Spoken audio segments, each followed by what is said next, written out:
Miss Podoming Tabi was in Wahamba Magda no Martin Condition Town October Luna Crumzari, Nasiki Maru Pauda.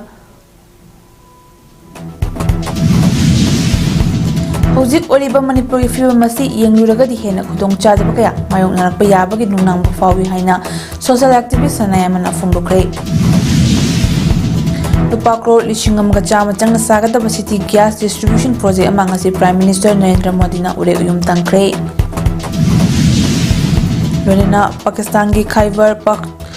Pakhtunkhwa provision the terrorist sing na attack chatabada lami mai hat kre. Mapung ba miyam da pizare. Hojik Oriba Manipur ki fibamasi yengluraga di hena kudong chadaba tangkak kaya mayok narakpa yabagi nunang fawi haina social activist ningthemcha sanayamana fonglurakli wapamasing asi langthabal kunjawang lekai de leba ibudau pakhang bagi sanglenda pangthokpa ikau khatpage tharongga mai lena mahangna fonglukhibani Ibudau pakhang ba thogal lop langthabal kunjana sinna pangthokhiba tharomadu saruk yaba lakhiba ningthemcha sanayamana hai Hojik Manipur da oirakliba phibamasi peningai oide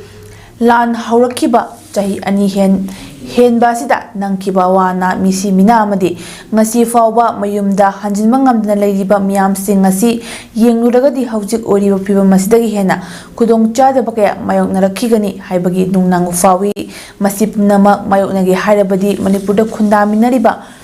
Furupcha singna tungda oirakada fibam sing khangminaba mathau tai loinana lamdam asida tangdu laitani hingnabagi khongthang lokhatminabana achumba khongthang oigani haina ningthemcha chanayamana makhata na fongdokhi Furupcha mayam masi khangminana masidagi ekhoi lepa se konaya se furupcha mayam se amkhanna ne tabo phimamada himinana bagi Kongtang do lomina motok tai have se ngasi may amda kana public presenting. Thank you.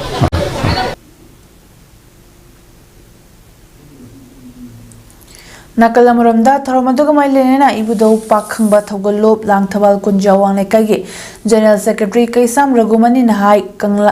Kanglalen Salairen Sidaba Ibudau Pakhang by Ikarak Pasina Misi Minagi Mirauko Nanghaliba Madi Aran Batoba Namak Ibudogi Chaiteng Fangba Oishinu Lunina Achumbagi Damak Liba Salarian Shidiba Ipana Yek Taret Charaitaret Pumnamapo Chumtangi Machu Kumna Kana Matana Mighty Babibangam Danaba Pinabiramu Haidna Ibudo Pakhang Bathogalop Langtabal Kunjana Togal Tobani Yek Japum Namangnasu Ngasik Ikarak Liba Ibudobu Kurumlaga Awa Bagi Mirau Ko Laitabalam Damama Ohen Minasi Haina Mahang Namakataki Langtabal Haiba Langtabal Silabiriba Mipung Kudimutanatana Kanglay Yek Cha Singna Ibudo Pakhang Bagi Mapam the Kuram Jaraga Punsinung Sang Bani Jawrasi Aiduna Langtaban Kunja Ibudo Pakhang Batogolubna Mayam Punamaki Mapamda Amokhan Kuram Jabagolo and Hangachari Houkipa February Third Chief Minister N. Birena resign Tau Krabamatung, Sterasida Pialenga La Krabamatung, the Order Piva Masiga Mailena, BJP MLA Nipan Yauna Pune MLA Tarana, Narang Manipurgi, Governor Unaduna BJP Naluting Basarkarama, Sema Pamba, Wapam Pongdok Lamlabaso, Houzik Oliva Piva Masida, Central Leader Singing Maikidagi, Manipura Popular Government Amaling Babamdri, Makatana Piar Tamingli Haina, Pau source Aman Heidi. BJP MLA Karana Kochen Chenduna Sarkar Semna Honari Basik Mari Lenena BJP senior leader Amana National Media da Fongluki Bada Manipur da Miamgi Anobalenga Amalingnaba Ngarang Rulingi MLA Singna Governor ga Unabalai Krabasu Hojik Oriba Manipurgi Fiba Masida President rule Matam Amada Hekta Loktopagi Wapam Laite Hojik Oriba Manipurgi Fiba Masida Santor Amasung State Missionary Singi Ahan Bathabakti Popular Government Amaling Manate Hojiki Fiba Masida politically Kumang Shakshin Hangadaba Tabak Tharamna Manipurgi Tangdu Laitaba Fibam Handinabagi Tabak Tharam that Natairak Payai Serasida Hojik by Kaliba Tabak Tharam Kudima Mahiyanba Horaklabani Haiki Amaramda BJP National Leaders Sing Amasung Central Government na Manipur da Miyamge Anoba Lengak ama Hojimaki Oina Lingba Pamdri Hojiki Piba Masida Anoba Lenga ama Sembagi Wapam Masi Otopagi Wangmada Lay Haina Manipurgi Pibam Kupna Nainariba BJP senior leader amana Fongdorakli Haina National Media media ki report na makata na pali pawi sources na makata na haibana ngarang BJP ki MLA sing na Raj Bhavan da chatuna governor ga unakiba du icham chamba official visit amani BJP asi yam discipline labor party ni kana buster asigi luchingba oina khangadagi haibudu central leadership ki makhada lepkadabani discipline party am oina khongthang adu inbatabani hairi panbayabadi ngarang BJP ki MLA nipan na luchingba MLA taragi team mamana Manipur ki governor unaduna sterasta ruling gi ladiba MLA ni fumari sina popular government ama lingba pamli haina takshin khibagalunena athubada BJP na luchingba sarkar ama semna ba MLA kuni thoina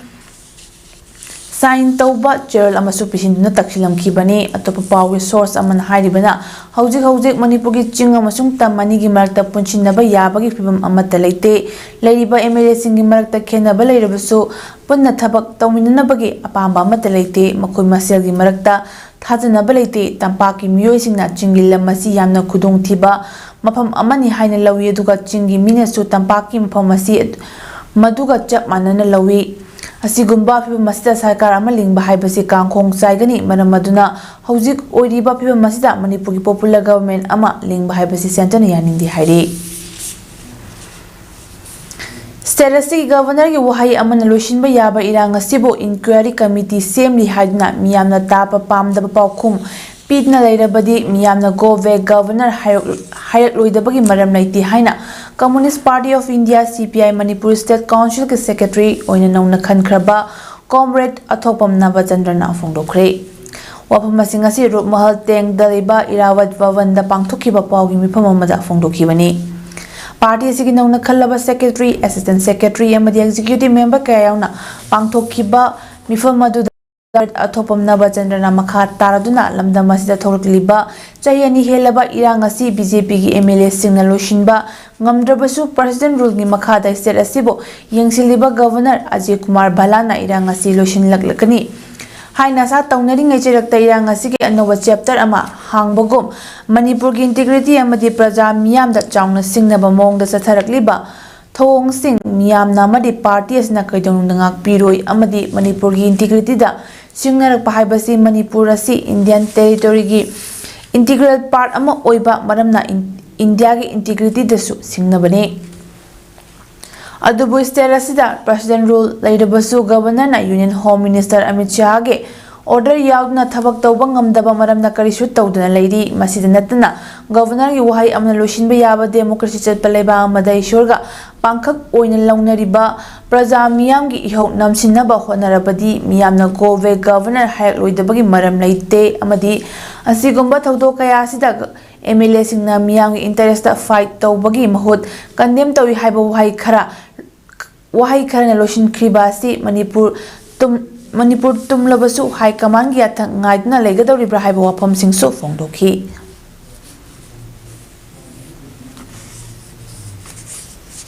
Kita mapam kaya namtan apa thammaga Manipur chawat tan bo hona baje masi ki thabak ji to hoji yamna scientific way matam ni party of Manipur sugumba moina dialogue ba oli jar so many abona sarkar paini pairosi leader kana na khanduino haibo posi didi na khaloku tawni na ngai ledi maduna kaya possibility wo dunu wo do se the people never have confidence today aduna masi afabu porkani se akoi party na asatawdi sige government Amaramda information saruk yakiba party sige executive member comrade RK Mushanana haikibada stelasi president rule leidabasu leitrabasu khenaba leite animak BJP lenga ngaktani lengas nei stelasi santi puruknaba honnabagi mahut hena awaba kaya piriba si khutakta lepkadabani amadi center lengangna gwaltabi gi thogukta chenaba khudingmak dandi pigadabani haiki masidanatna MLA singna miyamna tat tawhaningde Thongna yaudaba amagum thabak tawba si Manipur praja bui kaiba pibani miyamda ta tawbagi mahut tawge haiba leirabadi constitution na piriba niyom sing adugi matung ina tawgadabani ngamloidaba leiragana pham thadu haibata natana ngasi fawda leibaki irangda leikhidraba amadi asokpa kayada maranaikom yengshin bidna thamliba si miyamna makhoibo ngakpiroi haikibagalona thengkang kayada Manipur namthanaba honabagi thabak toklo haina su center lengakta appeal tawki ꯍꯧꯈꯤꯕ ꯃꯦ 10ꯗ ꯁꯤꯔꯤ ꯂꯤꯂꯤ festival ꯄꯥꯡꯊꯣꯛꯄꯒꯤ ꯄꯥꯎ coverage ꯇꯧꯕ ꯆꯠꯈꯤꯕ ꯄꯥꯎꯃꯤ ꯇꯤꯝꯅ ꯇꯣꯡꯕ MSTꯒꯤ ꯕꯁꯇ ꯊꯥꯔꯤꯕ ꯃꯅꯤꯄꯨꯔ ꯍꯥꯏꯅ ꯊꯥꯕ ꯃꯨꯊꯠꯂꯨ ꯍꯥꯏꯅ ꯃꯐꯝ ꯑꯗꯨꯗ ꯗ꯭ꯌꯨꯇꯤ ꯇꯧꯔꯝꯕ ꯃꯍꯥ ꯔꯦꯖꯤꯃꯦꯟꯠꯀꯤ ꯀꯥꯡꯕꯨꯅ ꯅꯝꯗꯨꯅ ꯃꯨꯊꯠꯍꯟꯈꯤꯕ ꯊꯧꯗꯣꯛ ꯑꯗꯨꯒꯤ ꯃꯇꯥꯡꯗ PR ꯂꯩꯉꯥꯛ ꯄꯥꯏꯔꯤꯕꯁꯤꯡꯒꯤ ꯃꯔꯛꯇ ꯆꯤꯟꯈꯨꯝ ꯑꯃꯠꯇ ꯃꯥꯟꯅꯗꯕ ꯍꯥꯏꯕꯗꯨ ꯑꯣꯏꯔꯦ꯫ ꯍꯤꯔꯝ ꯑꯁꯤꯒꯤ ꯃꯇꯥꯡꯗ ꯃꯅꯤꯄꯨꯔꯒꯤ ꯁꯦꯀ꯭ꯌꯨꯔꯤꯇꯤ ꯑꯦꯗꯚꯥꯏꯖꯔꯅ ꯐꯣꯡꯗꯣꯛꯈꯤꯕꯗ ꯀꯥꯡꯄꯣꯛꯄꯤꯗ MST ꯕꯁ ꯑꯃ ꯃꯩ ꯊꯥꯈꯤꯕ ꯊꯧꯗꯣꯛ ꯑꯗꯨꯒꯨꯝꯅ ꯊꯣꯛꯂꯛꯀꯗ꯭ꯔꯥ ꯈꯟꯕꯗꯒꯤ ꯄꯨꯟꯅ ꯈꯟꯃꯤꯟꯅꯔꯕ ꯃꯇꯨꯡꯗ ꯆꯦꯛꯁꯤꯟ ꯊꯧꯔꯥꯡ ꯂꯧꯈꯠꯄ ꯑꯣꯏꯅ MST ꯕꯁ ꯑꯗꯨ ꯃꯅꯤꯄꯨꯔ ꯍꯥꯏꯕ ꯋꯥꯍꯩ ꯊꯥꯟꯈꯤꯗꯕꯅꯤ ꯍꯥꯏꯅ ꯐꯣꯡꯗꯣꯛꯈꯤꯕ ꯂꯩꯈ꯭ꯔꯦ ꯍꯥꯏꯔꯤ꯫ ꯑꯃꯔꯣꯝꯗ ꯃꯅꯤꯄꯨꯔꯒꯤ ꯆꯤꯐ ꯁꯦꯀ꯭ꯔꯦꯇꯔꯤꯅ ꯐꯣꯡꯗꯣꯛꯈꯤꯕꯗꯅ ꯄꯥꯎꯃꯤꯁꯤꯡꯅ ꯇꯣꯡꯈꯤꯕ MST ꯕꯁꯇ ꯃꯅꯤꯄꯨꯔ ꯍꯥꯏꯕ ꯋꯥꯍꯩ ꯈꯨꯝꯖꯤꯟꯈꯤꯕ ꯅꯠꯇ꯭ꯔꯒ ꯃꯨꯊꯠꯀꯗꯕꯅꯤ ꯍꯥꯏꯕ PR ꯂꯩꯉꯥꯛ ꯑꯃꯗꯤ ꯄꯣꯂꯤꯇꯤꯀꯦꯜ ꯂꯤꯗꯔꯁꯤꯡꯒꯤ ꯃꯥꯏꯀꯩꯗꯒꯤ ꯈꯪꯍꯟꯈꯤꯕ ꯂꯩꯇꯦ꯫ ꯊꯧꯗꯣꯛ ꯑꯁꯤꯒ ꯃꯔꯤ ꯂꯩꯅꯅ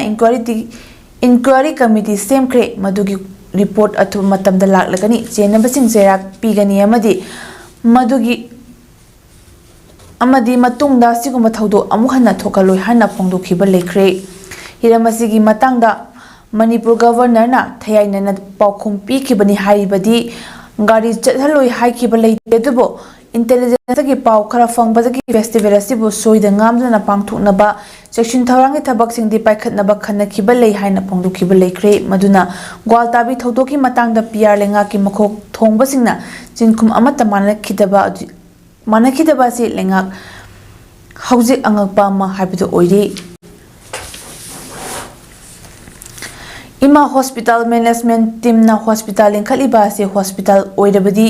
ꯃꯤꯒꯤ ꯊꯋꯥꯏ ꯀꯟꯅꯕ ꯍꯣꯠꯅꯕꯤꯌꯨ, ꯁꯦꯜ ꯇꯥꯟꯅꯕ ꯃꯑꯣꯡꯗ ꯑꯅꯥꯕꯁꯤꯡꯕꯨ ꯐꯥꯖꯤꯟꯕꯤꯗꯨꯅ ꯊꯝꯕꯤꯔꯒ ꯊꯋꯥꯏ ꯃꯥꯡꯍꯟꯕꯤꯒꯅꯨ ꯍꯥꯏꯅ ꯀꯛꯆꯤꯡ ꯂꯝꯈꯥꯏ ꯃꯅꯥꯛꯇ ꯂꯩꯕ ꯈꯪꯁꯤꯝ ꯈꯨꯜꯗꯒꯤ ꯁꯪꯅꯥꯏꯗꯔ ꯇꯣꯟꯇꯥꯡꯅ ꯐꯣꯡꯗꯣꯔꯛꯂꯤ꯫ ꯁꯪꯅꯥꯏꯗꯔꯅ ꯍꯥꯏ ꯆꯠꯂꯤꯕ ꯊꯥ ꯑꯁꯤꯒꯤ ꯀꯨꯟꯍꯨꯝꯗꯣꯏꯒꯤ ꯅꯨꯃꯤꯗꯥꯡ ꯄꯨꯡ 10:30ꯗ ꯃꯍꯥꯛꯀꯤ ꯃꯄꯨꯔꯣꯏꯕ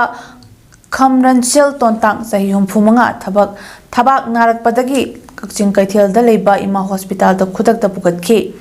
ꯃꯐꯝ ꯑꯗꯨꯗ ꯌꯧꯕꯒ ꯗꯣꯛꯇꯔꯁꯤꯡꯅ ECGꯅꯆꯤꯡꯕ ꯇꯦꯁ ꯀꯌꯥ ꯇꯧꯈꯤ, ꯍꯥꯔꯠ ꯑꯦꯇꯦꯛꯅꯤ ꯍꯥꯏꯕ ꯈꯪꯍꯟꯈꯤ꯫ ꯑꯍꯤꯡ ꯆꯨꯞꯄ ꯑꯃ ꯍꯣꯁꯄꯤꯇꯥꯜ ꯑꯗꯨꯒꯤ ꯗꯣꯛꯇꯔꯅ ꯑꯅꯥꯕ ꯑꯗꯨ ꯇ꯭ꯔꯤꯠꯃꯦꯟꯠ ꯇꯧꯔꯤꯕꯅꯤ ꯍꯥꯏꯅ ꯑꯗꯨꯝ ꯂꯩꯈꯤ꯫ ꯃꯊꯪ ꯅꯣꯡꯉꯥꯟꯕ ꯅꯨꯃꯤꯠꯇ ꯑꯅꯥꯕꯒꯤ ꯐꯤꯚꯝ ꯑꯗꯨꯗ ꯑꯇꯣꯞꯄ ꯏꯝꯐꯥꯜꯒꯤ ꯍꯣꯁꯄꯤꯇꯥꯜ ꯑꯃꯗ ꯄꯨꯔꯒꯦ ꯍꯥꯏꯈꯤ꯫ ꯑꯗꯨꯃꯛꯄꯨ ꯃꯈꯣꯏꯅ ꯇꯦꯁ ꯇꯧꯒꯗꯕ ꯃꯌꯥꯝ ꯋꯥꯠꯂꯤ ꯍꯥꯏꯅ ꯇꯦꯁ ꯃꯊꯪ ꯂꯧꯅꯕ ꯑꯗꯨꯝ ꯂꯩꯍꯟꯈꯤ꯫ ꯏꯃꯨꯡꯒꯤ ꯀꯥꯡꯕꯨꯅ ꯍꯥꯏꯃꯟꯕꯗꯒꯤ ꯑꯌꯨꯛꯀꯤ ꯄꯨꯡ 9 ꯍꯦꯜꯂꯛꯄꯗ ꯑꯅꯥꯕ ꯑꯗꯨ ꯏꯝꯐꯥꯜꯒꯤ ꯁꯤꯖ ꯍꯣꯁꯄꯤꯇꯥꯜꯗ ꯂꯥꯏꯀꯠꯅꯅꯕ ꯄꯨꯈꯠꯈꯤ꯫ ꯑꯗꯨꯕꯨ ꯂꯥꯏꯕꯛ ꯊꯤꯕꯗꯤ ꯄꯨꯡ ꯈꯔ ꯂꯥꯏꯀꯠꯅꯔꯝꯂꯒ ꯀꯟꯕ ꯉꯝꯗꯅ ꯂꯩꯈꯤꯗ꯭ꯔꯦ꯫ ꯏꯃꯥ ꯍꯣꯁꯄꯤꯇꯥꯜ ꯑꯁꯤꯗ ꯃꯇꯤꯛ ꯆꯥꯕ ꯈꯨꯠꯂꯥꯏꯁꯨ ꯂꯩꯇꯕ, ꯍꯥꯔꯠ ꯑꯦꯇꯦꯛꯀꯤ ꯆꯞ ꯆꯥꯕ ꯇ꯭ꯔꯤꯠꯃꯦꯟꯠꯁꯨ ꯂꯩꯇꯕ ꯃꯈꯣꯏꯅ ꯍꯥꯔꯠ ꯑꯦꯇꯦꯛ ꯇꯧꯕꯗꯒꯤ ꯀꯟꯅꯕ ꯒꯣꯜꯗꯟ ꯑꯋꯥꯔꯒꯤ ꯃꯅꯨꯡꯗ ꯑꯅꯥꯕ ꯑꯗꯨ ꯁꯦꯜ ꯂꯧꯍꯧꯗꯕ ꯌꯥꯗꯦ ꯃꯇꯥꯒꯨꯝ ꯑꯁꯨꯝ ꯐꯥꯖꯤꯟꯗꯨꯅ ꯊꯝꯕꯤꯔꯒ ꯇꯦꯁ ꯇꯧꯔꯤꯕꯅꯤ, ꯇ꯭ꯔꯤꯠꯃꯦꯟꯠ ꯄꯤꯔꯤꯕꯅꯤ ꯍꯥꯏꯗꯨꯅ ꯂꯩꯍꯜꯂꯕ꯭ꯔꯥ ꯍꯥꯏꯕ ꯑꯁꯤ ꯆꯤꯡꯅꯗꯕ ꯉꯝꯗꯦ꯫ ꯏꯃꯥ ꯍꯣꯁꯄꯤꯇꯥꯜꯅ ꯃꯍꯥꯛꯀꯤ ꯃꯄꯨꯔꯣꯏꯕꯗ ꯆꯠꯊꯈꯤꯕ ꯊꯧꯑꯣꯡ ꯑꯁꯤ ꯃꯤ ꯀꯟꯕ ꯅꯠꯇꯦ, ꯃꯈꯣꯏꯒꯤ ꯁꯦꯟꯗꯥꯟ ꯂꯝꯕꯤꯗ ꯆꯠꯊꯅꯕ ꯍꯣꯁꯄꯤꯇꯥꯜ ꯂꯤꯡꯕꯅꯤ ꯍꯥꯏꯅ ꯂꯧꯖꯩ꯫ ꯑꯁꯤꯒꯨꯝꯕ ꯂꯥꯏꯕꯛ ꯊꯤꯕ ꯊꯧꯗꯣꯛ ꯑꯃ ꯑꯃꯨꯛ ꯊꯣꯛꯇꯅꯅꯕ ꯑꯅꯥꯕꯁꯤꯡꯕꯨ ꯐꯥꯖꯤꯟꯗꯨꯅ ꯁꯦꯟꯗꯥꯟꯐꯝ ꯑꯣꯏꯅ ꯎꯕꯤꯒꯅꯨ꯫ ꯃꯤꯑꯣꯏꯕꯒꯤ ꯄꯨꯟꯁꯤ ꯀꯟꯕ ꯍꯥꯏꯕꯁꯤꯅ ꯑꯍꯥꯟꯕ ꯄꯥꯟꯗꯝ ꯑꯣꯏꯕꯤꯌꯨ, ꯁꯦꯜꯗꯤ ꯑꯗꯨꯝ ꯂꯥꯛꯆꯒꯅꯤ ꯍꯥꯏꯅ ꯃꯅꯤꯄꯨꯔꯗ ꯂꯩꯔꯤꯕ ꯑꯇꯩ ꯍꯣꯁꯄꯤꯇꯥꯜꯁꯤꯡꯒꯤ ꯃꯥꯏꯀꯩꯗꯁꯨ ꯁꯪꯅꯥꯏꯗꯔꯅ ꯑꯄꯤꯜ ꯇꯧꯔꯛꯂꯤ꯫ ꯌꯥꯝ ꯅꯨꯡꯉꯥꯏꯇꯦ꯫ ꯑꯩꯅ ꯉꯁꯤ ꯃꯤꯌꯥꯝꯗ ꯍꯥꯏꯖꯅꯤꯡꯕꯁꯤꯗꯤ ꯍꯣꯁꯄꯤꯇꯥꯜꯁꯤ ꯂꯥꯏꯐ ꯁꯦꯚꯤꯡꯗ ꯂꯤꯡꯕꯤꯌꯣ, ꯑꯗꯨꯅ ꯐꯥꯔꯁ ꯄ꯭ꯔꯥꯏꯌꯣꯔꯤꯇꯤ꯫ ꯃꯤ ꯀꯜꯂꯗꯤ ꯄꯩꯁꯥꯁꯨ ꯂꯥꯛꯀꯅꯤ, ꯀꯔꯤꯒꯤ ꯂꯥꯛꯂꯣꯏ? ꯑꯗꯨꯒ ꯑꯩꯅ ꯑꯁꯨꯃꯥꯏꯅꯁꯨ ꯁꯦꯟꯁ ꯇꯧꯋꯦ, ꯏꯃꯥ ꯍꯣꯁꯄꯤꯇꯥꯜꯗ ꯂꯩꯔꯤꯕ ꯁ꯭ꯇꯥꯐꯁꯤꯡꯁꯤ ꯃꯣꯏꯒꯤ ꯃꯦꯅꯦꯖꯃꯦꯟꯠ ꯇꯤꯝꯅ ꯃꯤ ꯑꯗꯨꯝ ꯆꯪꯂꯛꯂꯗꯤ ꯄꯩꯁꯥ ꯇꯥꯟꯕ ꯌꯥꯔꯤꯈꯩ ꯇꯥꯟꯂꯝꯂꯒ ꯗꯤꯇꯦꯟ ꯇꯧꯔꯒ ꯃꯣꯏꯕꯨ ꯂꯩꯍꯜꯂꯒ ꯄꯩꯁꯥ ꯂꯧꯍꯧꯗ꯭ꯔꯗꯤ ꯁ꯭ꯇꯥꯐꯁꯤꯡ ꯐꯥꯎꯕ ꯃꯣꯏꯁꯤ ꯆꯩꯒꯗꯧꯕ ꯃꯥꯜꯂꯦ꯫ ꯍꯧꯈꯤꯕ ꯃꯦꯒꯤ ꯇꯥꯡ 10ꯗ ꯎꯈ꯭ꯔꯨꯜꯗ ꯄꯥꯡꯊꯣꯛꯄ 5ꯁꯨꯕ ꯁꯤꯔꯤ ꯐꯦꯁꯇꯤꯚꯦꯜꯒꯤ ꯄꯥꯎ ꯂꯧꯕ ꯆꯠꯄ ꯄꯥꯎꯃꯤ ꯇꯤꯝ ꯑꯃꯗ ꯒ꯭ꯋꯥꯜꯇꯥꯕꯤꯗ ꯗ꯭ꯌꯨꯇꯤ ꯇꯧꯗꯨꯅ ꯂꯩꯔꯝꯕ ꯃꯍꯥ ꯔꯦꯖꯤꯃꯦꯟꯠꯀꯤ ꯁꯦꯀ꯭ꯌꯨꯔꯤꯇꯤ ꯄꯥꯔꯁꯣꯅꯦꯜꯁꯤꯡꯅ ꯃꯅꯤꯄꯨꯔ ꯁ꯭ꯇꯦꯠ ꯇ꯭ꯔꯥꯟꯁꯄꯣꯔꯠ ꯗꯤꯄꯥꯔꯠꯃꯦꯟꯠꯀꯤ ꯕꯁꯇ ꯃꯅꯤꯄꯨꯔ ꯊꯥꯕ ꯋꯥꯍꯩ ꯂꯧꯊꯣꯛꯎ ꯍꯥꯏꯅ ꯑꯊꯤꯡꯕ ꯄꯤꯈꯤꯕ ꯊꯧꯑꯣꯡ ꯑꯗꯨꯕꯨ ꯌꯥꯅꯤꯡꯗꯕ ꯐꯣꯡꯗꯣꯛꯇꯨꯅ ꯉꯁꯤ ꯈꯣꯡꯖꯣꯝ ꯁꯔꯀꯜ ꯃꯩꯔꯥꯄꯥꯏꯕꯤꯅ ꯁꯤꯟꯗꯨꯅ ꯈꯣꯡꯖꯣꯝ ꯄꯨꯂꯤꯁ ꯁ꯭ꯇꯦꯁꯟ ꯃꯌꯥꯗ ꯂꯩꯕ ꯀꯝꯃ꯭ꯌꯨꯅꯤꯇꯤ ꯍꯣꯜꯗ ꯃꯥꯏꯀꯩ ꯑꯗꯣꯝꯒꯤ ꯑꯍꯜ ꯂꯃꯟ, ꯃꯩꯔꯥꯄꯥꯏꯕꯤ ꯏꯃꯥ ꯏꯕꯦꯜꯁꯤꯡꯅ ꯋꯥꯀꯠ ꯃꯤꯐꯝ ꯐꯝꯈ꯭ꯔꯦ꯫ Wakan Famadu Yakibi Kongzom Circle Merapaibi Secretary Nirmalana Fongdorpada Hokiba Megi Kunda Tokiba Gwal Tabigi Todo Kongzom Maike the Ladyba Kongzom Tekjam Samram Chingtham Langatel Amadi Langtabada Ching Langtabana Chingbagi Merapaibi Imai Besina Yanindaba Fongdokuna Ngasik Wakan Famasi Fambani Numit Adugi Todo Manipur Governor Chief Secretary DGP amasung Security Advisor na daita pugadabani Manipuri manungda Manipur haiba wahai thaba yaroi haibasi kanagi thawin sino Central Security Force na maitei furupu karisu leitina khanbi yaningde security asigumba matong huktaba thawong adugi mathakta lengasna chapchan action logadabani matik chadraba Chief Secretary DGP amadi Security Advisor form thadokadabani thawdodogi Matangda Governor na miyam da mayek singna singdokadabani haiba wafam sing fongloki wakan phamaduda Governor na miyam da apology to DGP Chief Secretary Security Advisor from Thado Governor i mathakta Maha Regiment leibara amadi Manipur gi ngamkhaida singna pakuding mak thengnagani haina thaba placard sing sizinaki Kuki gi MLA tada haujuk BJP government paibada Manipur da su yauriba aduga India da su BJP na pairiba adugumba kuki gi MLA tarana makoi gi kuki lalo basingdugi mathakta tongjanlaga makoi ga manaraga Manipur dagi separate administration pigadabani haidana tanbada India government na makoi gi mathakta action amata lawdribase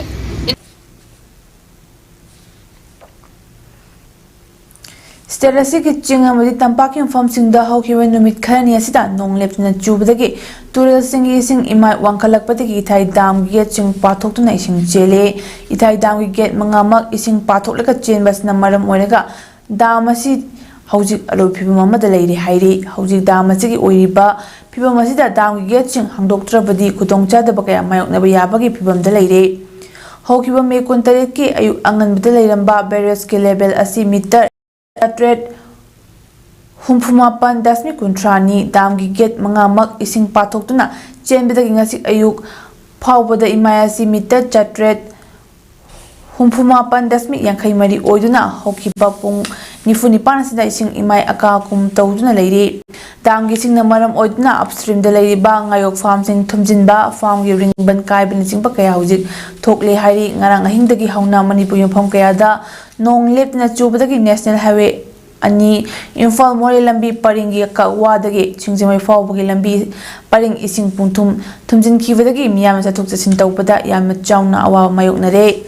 ngasi ayu anganbadagi hauna chukiba nongatna amuka hena lambi paring asi ising thumbagi changwang khatki lambi na yeta leiriba yum kaya dasu ising pasinduna thumjinba kaya yaure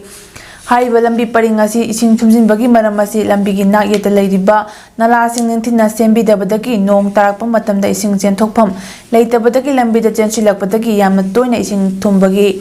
awabasi mayoknabani hari pawasina hai makhatana ngasi nong nini asida akanba nong chuekpa tarabadi hariba lambi paringasi amuka hena ising thumjinduna miyama sathok jasin tawbada khutongchada bhaibado oiragani lambi paringasi ising thumjinkhibadagi ka wadagi singjamai naurem lekai fawraga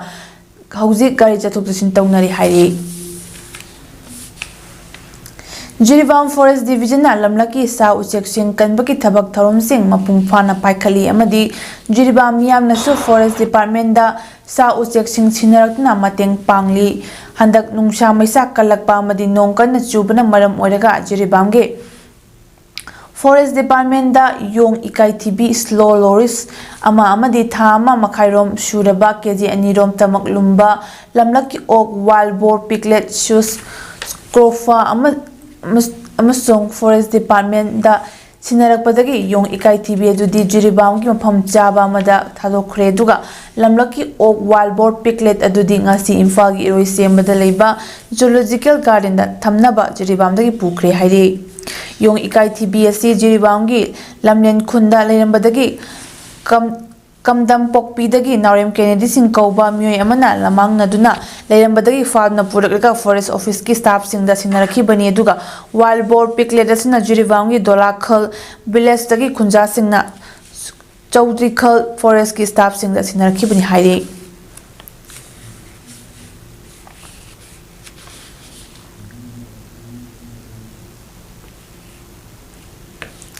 West Bengal gi Alipurduar district ta lupa crore 10,10 changna sagadaba city gas distribution CGD project ama gidamak Prime Minister Narendra Modi na urep yung asi tamkre sigim gi chawkhat thorangi matangda semgatpana palladuna PM Modi na haikibada awang nongpoki state chingna chawkhat pagi khudam oiri culture amasung heritage ki ina khunbadasu khudam oiri atal setuna Sikkim amasung Darjeeling bo samnahalibanina chawkhatpagi maikaida fajana khumang chawsile Anoba India gi chawkhatpagi puarida awang nongpok pumbagi masik mangal oidaba pandup ama yauragani haiba wafamsu mahangna panki CGD project ki urep uyung tamlam matungda Prime Minister Patna gi damak chatki mafamaduda PM Modi na Jayaprakash Narayan International Airport hangdokhi Airport adugi anoba integrated terminal building adu lupa crore 1,000 chani changna sakibani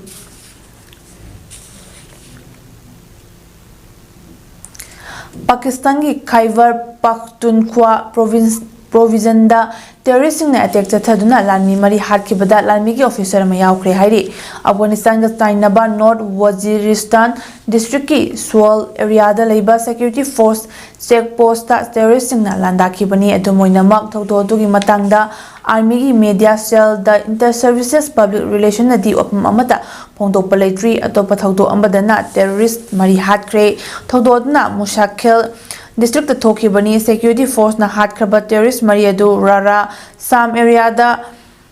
highway amada bomb phumna honaramani lekidraba terrorist sing adu passenger bus sing da attack chathakiba amadi area adu da terrorism ki thabakya chathakiba sing ni haire Sanabagi Pauda All Jiribam Sport Association AJSA na Senduna Jiribam Higher Secondary School gi Sanabungda team Taramapana Saruk Yaduna Sanariba First Satish Chandra Roy Memorial Mini Boys Under 13 Futsal Football Tournament Lisingani Kunmanga ngasi sanaki ba preliminary league round match ki hanba match da Wasina LEC Bibu Panjal mga Soinoda Anishuba match na mga club na Oriental Club po Panjal Aniema amadi hum suba match na PSG na Israel Club po Panjal ahum anida maitiba pikre Arada maripa amhana pizare Houzik oriba Manipuri fiba masi yenglirga hena kudong chajaba kaya mayong narakpa yabagi nunang ufawi haina social activist sanayam na fongdokre lupa crore 1,10 changna sagadaba city gas distribution project amang asi Prime Minister Narendra Modi na urep yung tamkre Luna Pakistan gi Khyber Pakhtunkhwa province da terrorist na attack sa thabada lanmi mari hatkre Image pautam pijiwang asik di mata hasta lo shinjare meeting tabri bising mamuka na kurumjare